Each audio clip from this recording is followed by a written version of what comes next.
এয়া আছিল আমাৰ সপোন আৰু ইয়া কেনেকৈ আৰম্ভ হৈছিল তাৰ এক বিৱৰণ।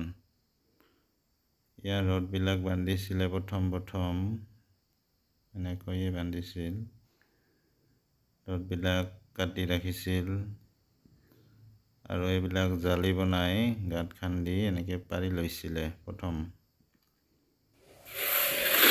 আৰু ইফালে প্ৰথম যেতিয়া আৰম্ভণি কৰিছিলে, ফাৰ্ষ্ট যিটো খুঁটি আমাৰ আৰম্ভণি কৰা হৈছিলে, এনেকৈ তলত জালিখন পাৰি লৈছিলে।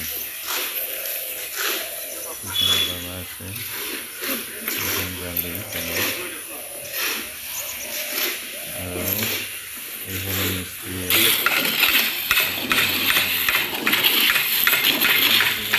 মাৰিছিলে। ইফালে সকলোৱে ৰেডি আৰু এনেকৈ থিয় কৰা হৈছিলে। খুঁটিডাল থিয় কৰাৰ পিছত পূজা কৰা হৈছিলে আৰু প্ৰথম বাবাই মছলা দিছিলে খুঁটিডালত, তাৰপিছত ময়ো দিছিলোঁ। এয়া আমাৰ সমীৰ, ইফালে লিজাও দিছে, শেষত ঘৰৰ মালিকিনী, আৰু এনেকৈ প্ৰথম খুঁটিডালৰ আৰম্ভণি হৈছিলে। তাৰপিছত বাকী খুঁটিবিলাকো এডাল এডালকৈ থিয় হৈছিলে আৰু কেতিয়াবা ৰাতি হৈ গৈছিলে। খুঁটিবিলাক হোৱাৰ পিছত এয়া বিমবিলাক তলৰ লাহে লাহে কামবিলাক আগবাঢ়িছিল।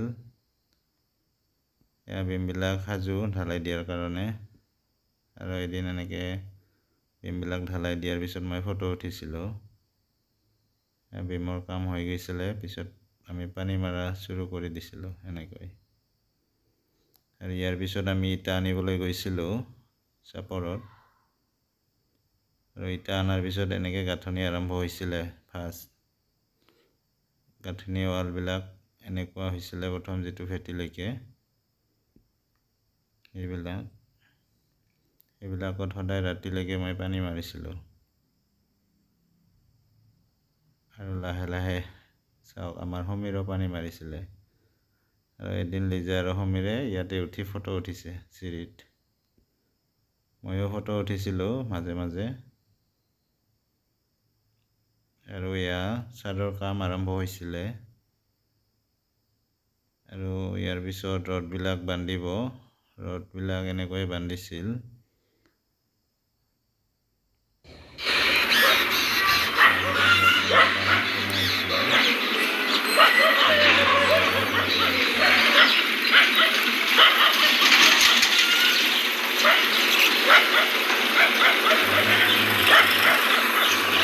ছাইডত বান্ধিবলৈ শেষত সম্পূৰ্ণ হোৱাৰ পিছত এনেকুৱা দেখা গৈছিলে। আৰু এদিন ভাল দিনবাৰ চাই আমাৰ ঢালাই পাৰ্টি আহিছিলে, আৰু ঢালাই পাৰ্টিয়ে কাম আৰম্ভ কৰিছিল।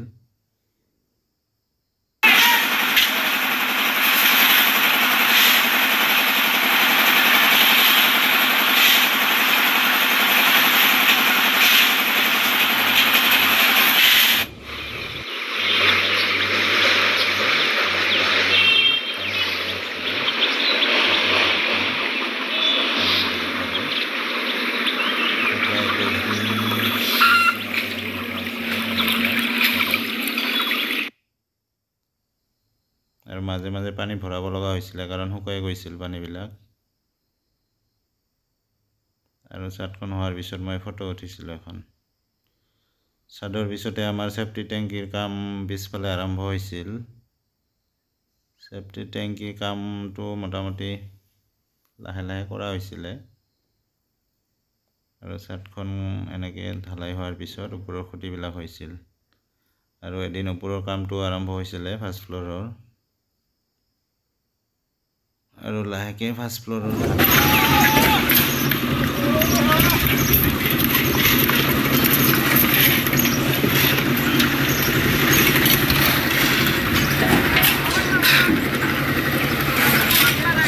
এই যে বৰ্মন কিছু কবা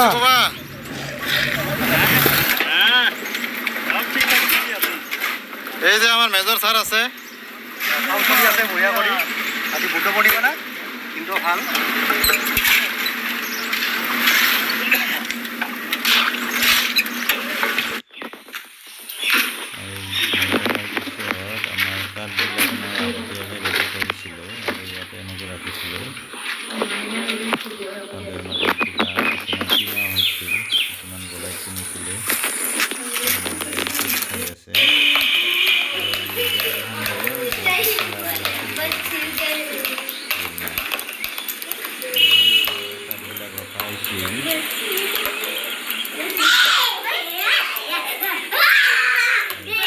চৌকাঠৰ কামো আৰম্ভ হৈ গৈছিলে আমাৰ লাহে লাহে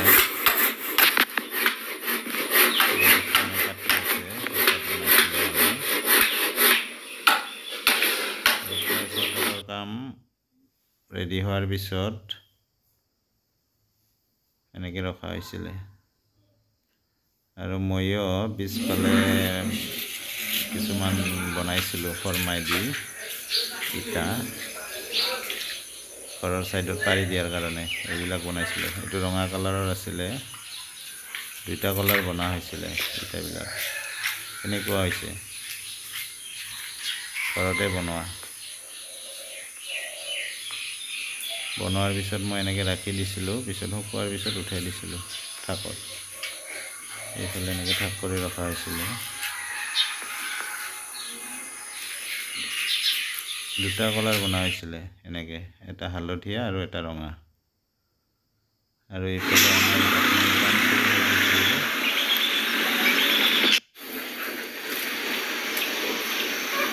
কেনেকুৱা লাগিছিল খিৰিকী ডিজাইনবিলাক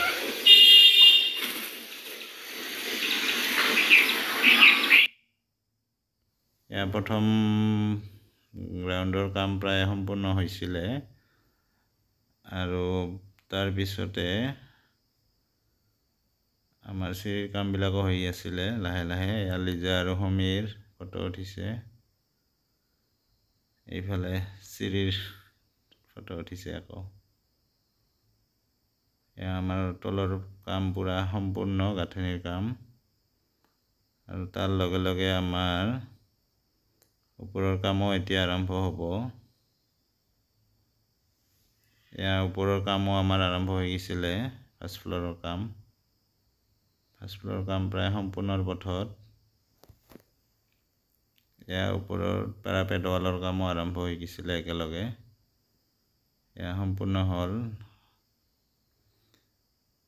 এনেকুৱা দেখা গৈছিলে পিছফালৰ পৰা আৰু পিছফালৰ পৰা আমাৰ প্ৰথম প্লাষ্টাৰৰ কাম আৰম্ভ হৈছিলে এয়া কাম চলি থকা সময়ত উঠা ফটো তাৰ লগে লগে আমাৰ খিৰিকীৰ কামবিলাকো আৰম্ভ হৈছিলে খিৰিকী বনোৱা লগতে দৰ্জাবিলাকো কেনেকুৱা লাগিছে দৰ্জাৰ ডিজাইন এইটো আমাৰ গাঁথনি কাম হোৱাৰ পিছত ফটো উঠাইছিলোঁ মই এইফালে কাঠমিস্ত্ৰীয়ে দৰ্জা ফিটিং কৰি আছিলে লাহে লাহে ঘৰটো হৈ আছিলে আৰু এয়া সম্পূৰ্ণ হোৱাৰ পথত প্লাষ্টাৰৰ কাম প্লাষ্টাৰ হোৱাৰ পিছত ফল চিলিঙৰ কাম আৰম্ভ হৈছিলে ফল চিলিং চলি থকাৰ সময়তে আমি ফটো উঠিছিলোঁ ইফালে সম্পূৰ্ণ প্লাষ্টাৰৰ কাম লগতে আমাৰ ফল চিলিঙৰ কামো চলি আছিলে তেতিয়াই উঠোৱা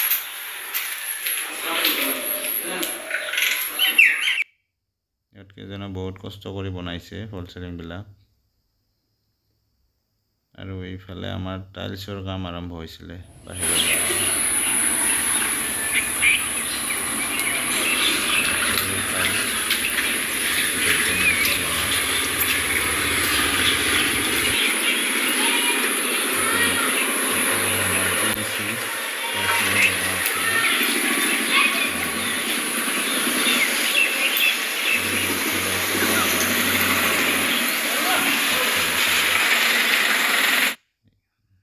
এইফালে লাইনৰ কামো আৰম্ভ হৈছিলে MCBৰ কাম টাইলছৰ ফ্ল'ৰৰ ডিজাইনটো কেনেকুৱা লাগিছে এইফালে আমাৰ ভিতৰৰ চিৰিবিলাকৰ ডিজাইনটো চাওক এইটো বনোৱা হৈছিলে প্ৰথম ফ্ল'ৰ হোৱাৰ পিছতে বাহিৰৰ চিলিপি কামো আৰম্ভ হৈছিলে একেলগে আৰু এয়া প্ৰায় সম্পূৰ্ণ পথত টাইলছৰ কাম এয়া চিৰি আৰু এয়া বাহিৰৰ পৰা কাম সম্পূৰ্ণ হোৱাৰ পিছত আমাৰ ঘৰটো এনেকুৱা দেখা হৈছিলে ঘৰ লোৱাৰ আগৰ ফটো আৰু ঘৰ লোৱাৰ পিছৰ দিনাখনো এনেকুৱা ফটো আছিলে আমাৰ